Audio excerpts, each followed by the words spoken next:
Hey guys, welcome back to NFT Inspo. For today's video, we are going to show you how to use Autotune filter on TikTok. So if you're interested, let's start our tutorial. So you might be wondering, how do you actually use the Autotune filter in TikTok? Well, the straight answer to that is Autotune is not a filter here on TikTok. So whenever you actually upload or record a video in your device, you already have that option. So you don't need to use any filters. Now in this case, first thing we want to do here is we need to add our video. So click on the plus button at the very bottom here. And from here, choose a second here for your video. And from here, basically start recording your video. Now, once you're done, you can go ahead and press or release it and just click on the check next to it.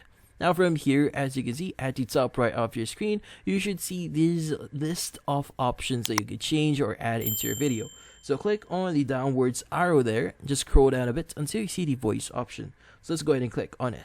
Now from here, what you need to do is just scroll down a bit until you see the option there for equalizer. So some users has this set up as Autotune, but some user actually has this name as is equalizer.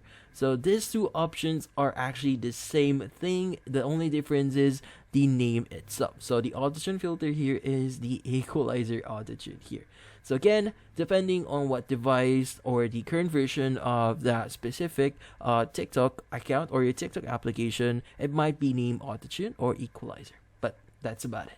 So just use this one and you should be good. So hopefully this video was able to help you.